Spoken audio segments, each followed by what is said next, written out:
Hello there! Welcome to Newton's third law of motion. But before we talk about third law, we need to talk about, or basically remind you a bit what is first law and second law lah. Okay? So Newton's first law says that an object at rest will continue to stay at rest. Meaning, if you have a cup on your table right now, you look at your cup, If it suddenly starts flying to your face, you just run lah. You stop the video, okay? You can come back later and watch, but you just run. Because if something that is moving suddenly stops moving, but you cannot tell why. Let's say you have this ball rolling on the floor in the middle of the night, and then suddenly you just stop here for no reason. Something mysterious, something not according to the laws of physics. So whenever you don't obey the laws of physics, you are shooting a horror show. Okay, but come back to science. This is physics, so we expect an object that is moving will continue to move. An object at rest will stay at rest. In other words, the body or an object will maintain the same motion. But there's a different word for motion. Momentum. Unless what happened? Second law happens. What is second law again? The net force, the unbalanced net force. Unless there is net force or resultant force on the object or the system or the body. Okay? So what is this body? Later we will do some examples. All right. So Newton's second law says that if you want to change the momentum, we need a force. How big is the force? Well, this force will be proportional or equal to rate of change of momentum. All right. So the whole story about Newton's first and second law is momentum will not change unless got external force. If there is external force, that force is proportional to rate of change of momentum. The bigger the rate of change, the bigger the force. It's like the faster you want to stop something, or if you're stopping something with more mass, you will need more force. Pretty logical. I hope you've done enough exercise to understand these two laws properly. Now we're going to look at Newton's third law of motion. Newton's third law of motion is a law of consequence. Consequence, you know, like karma. You know, what happens to me happens to you as well. What you do to me, you do to yourself, you know, that kind of thing. Okay, so this is a law of consequence. What is the consequence of applying force? You apply a force. Is that it? Is that it? No. So all of us, or rather all of you, could probably remember or recall the formal definition of Newton's third law, which is when a body exerts or applies a force on another object or another body, it experiences a reaction force. So there's an action, body exerting a force. This is an action. Maybe A go and push B. So this is the action. So this same body will experience a reaction force of equal magnitude. Don't just say equal and opposite lah. What is equal and what is opposite? Okay, so equal magnitude and opposite direction. Okay, so you have the action force and you have the reaction force. Okay, so there are two properties here in this sentence. Okay, not just an action-reaction pair. You need to specify that there is one body, a body, exerts a force on another body. This body will experience a reaction force of equal magnitude and opposite direction from the other. Okay, so maybe what will help us visualize this is to draw. Okay, we draw. Let's say we have, okay, I'll think of an example. Okay, let's say for example, all right, so I have my man here. He's going to grocery shopping. All right, you probably have this experience before where you push a trolley. Okay, so my man here, he's going to apply a force on the trolley. So let's call this F man on trolley. But if you've ever pushed a trolley with a lot of stuff inside, you know, quarantine, you need to like stock up for the week. So if you push a heavy trolley, you will feel the trolley pushing right back at you. Equal in magnitude, opposite in direction. This is force of trolley on man. Okay, so we have two bodies here. When a man exerts a force on the trolley, the man experiences a reaction force. So this purple color is the reaction force of equal magnitude and opposite direction from the trolley. So this is what I mean by two objects. I push the trolley pushed me back. When you write your Newton's third law explanation, later when you apply this in different scenarios, if they ask you for an explanation, you have to be very clear that it is one object pushing another object and the other object pushing back the object. Okay, like Tai Chi, you push me, I push you. All right. So this action and reaction pair force must be, number one, 4 things. Teacher, not only 2 meh? I thought you say we just need equal magnitude and opposite direction. Well, yes, but also at the same time, it must be acting on different bodies. So for example, one of the force is acting on the man, the other one is acting on the trolley, acting on 2 different bodies. Okay, and finally, it also must be the same type of forces. Miss, what do you mean by same type of forces? Well, this is in chapter 4, okay, or in the next chapter, more in next chapter, okay. But I can roughly list down the general type of forces you will encounter right now. Okay, the first type of force that we were talking about is weight. So since kinematics chapter, you would have encountered free fall, which is normally due to the force of gravity, W, and this is equal to mg. Okay, I also will talk about any kind of direction of this force, direction, or how to draw this force. Weight is straightforward, it is vertical downwards. Okay, second one. Teacher, the trolley push one is what force? That one is contact force. Listen to the name. Contact force is touching force. So the second type of force will be contact force, maybe known by the more common name, normal reaction force. Normally, it is given the symbol N. Okay, make sure you know the symbol. So what is the direction of your normal reaction force? The name here, normal, right? Normal. So normal means 90 degree. So this direction has to be 90 degree from the contact surface. Let's go back to the trolley. If you look at this trolley, let's say assuming the handlebar is here, okay, this force is 90 degree to the handlebar. Of course, this is a 2D diagram now, okay? So if I draw the top view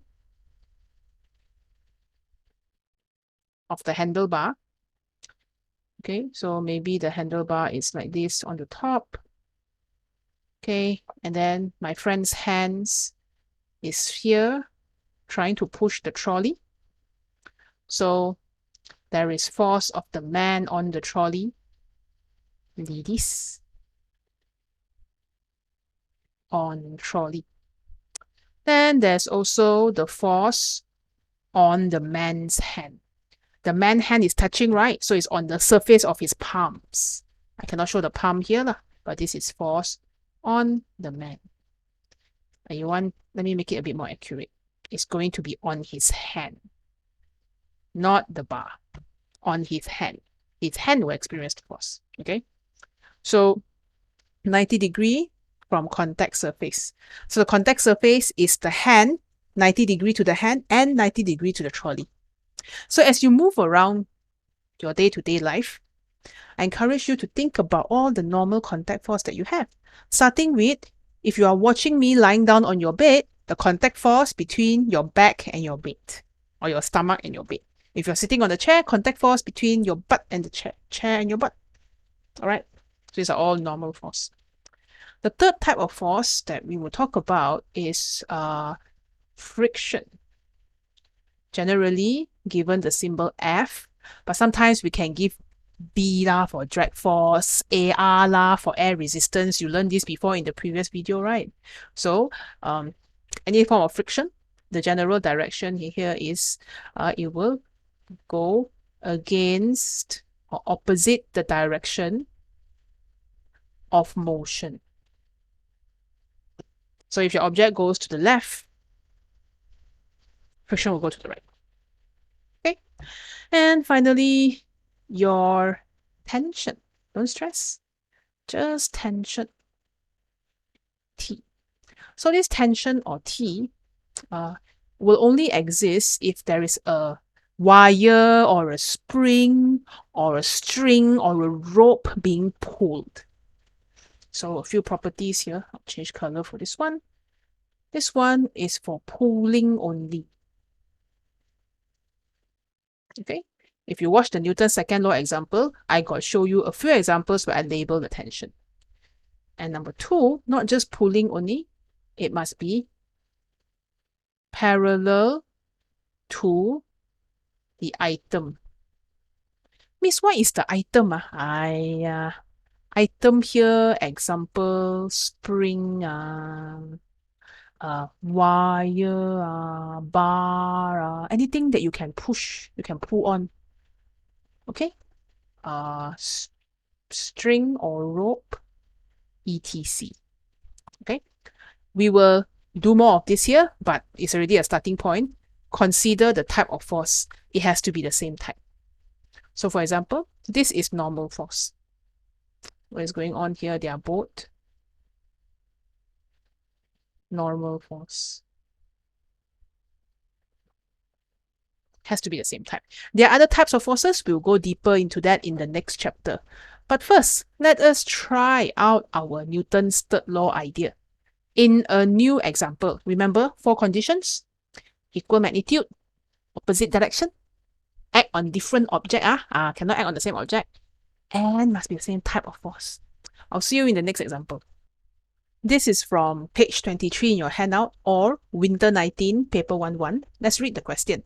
A box is resting on the ground. Newton's third law implies that 4 forces of equal magnitudes are involved. Okay, the forces are P, Q, R, S. Great. P and Q is on the box. Interesting. R and S are on Earth. Even more interesting. To clarify, the forces are shown slightly separated so you can see their action. So P and Q is acting on the box. This one pointing outward is acting on the box. This Q here is also acting on the box. Now, if I were to guess the identity of P and Q, the box got weight, right? So surely Q is W. And you can see P is touching the ground. So there's contact force. So this P here is the normal force. Okay. From the ground, I'm going to write out the full name for the first time. From ground on box. Interesting. Next, we have R and S. Now, if you look at R is opposite direction to P. I mean, S is the same direction as P, so it's not an action-reaction pair already. Okay, so R here is opposite direction and is acting on the ground.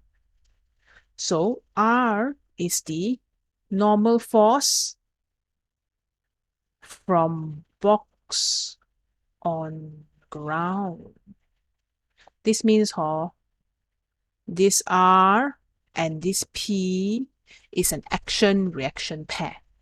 Let's go through the four properties. Equal magnitude. Teacher, how you know whether equal magnitude or not? One is acting on the box and one is acting on the ground. Well, that's true, but you chill first. Besides equal magnitude, the rest will obey, right? They are opposite direction. P is pointing up, R is pointing down. They have the question tells me that they have the same magnitude, but I'll prove it to you later. Okay, so they are acting on opposite direction. One is up, one is down, and they're acting on different objects. One is on the box, and P is on the box. R is on the ground. Okay, and it's the same type of force. It is normal force. Okay, let's say you don't know whether they're equal magnitude or not. We're on hold first. Okay, but here's what I know. P must be equal to Q because of Newton's first law. The box is at rest and it will stay at rest, so the forces must balance. Okay, because the box is at rest. So force P must be equal to force Q. If P and Q equal, and then you will notice Q is weight. What is the full name of weight? The full name of weight is the pull of Earth, pull of gravity, pull of Earth on the box. The Earth pull the box down. From Newton's third law, if Earth pull box will pull Earth right back. Mind blown. Okay, so this one is also W. This is the pull of box on Earth. This Q and W is another action-reaction pair. Let me green color. This is another action-reaction pair. Okay, because why? Opposite direction, same type of force. They are both weight or gravitational attraction. They act on different body. One act on the box, one act on the ground. Okay, so what about equal magnitude? Look, if P and Q is equal, because the box is at rest, okay, and because of this, I can say that P and R are also equal because of Newton's third law. If you can identify the action-reaction pair, they will be the same. Q is equal to W because of Newton's third law. Okay, so always whenever I show people the box question, it's a very common misconception to think P and Q is equal because we think, oh, their action-reaction pair were equal magnitude, opposite direction. No. This one is equal because it's equilibrium. P and Q are not your Newton's third law pair. They are not action-reaction pair. Because although they have the same magnitude and opposite direction, number one, they are not the same type of force. And number two, they both act on the box. So it's not different body. They act on the box, both also act on the box, so no lah. They are not action-reaction pair. Okay, so now we can choose a correct statement. Okay. Alright, so P is equal and opposite to Q and both are forces of contact. P and Q, no. P is forces of contact, but Q is actually W. So this is wrong. Alright. Q and P are equal and opposite because both are gravitational force. No. Q is W, but P is contact force. So this is wrong. Yeah. This is correct. Q is correct, but P is wrong. P is correct, but Q is wrong. This one correct, this one wrong. This one correct, this one wrong. Next. R is equal and opposite force to S. Okay. These two equal and opposite force. Both are forces of contact. No lah. S is the weight. The pull of box on earth.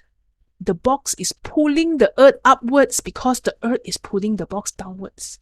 That's why S and Q, if you look at S and Q, the green color circle, these are both gravitational forces because they are both your action-reaction pair.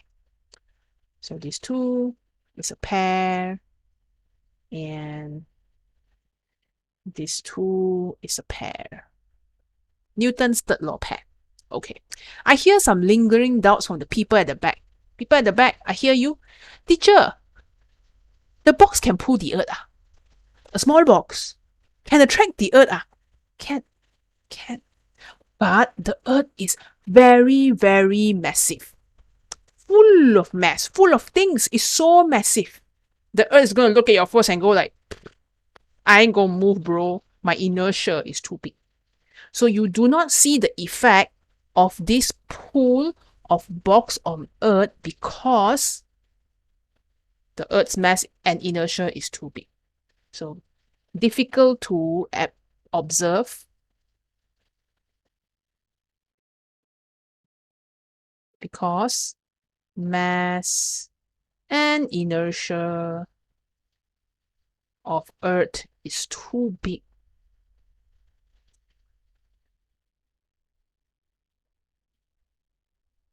It's a bit like, you take a fridge magnet and you walk up to your fridge, very happy, you go holiday, you walk up to your fridge, you take a fridge magnet. Okay, my ruler is a fridge magnet. And then you go and stick at the fridge. When you bring the magnet close to the fridge, the magnet will fly to the fridge.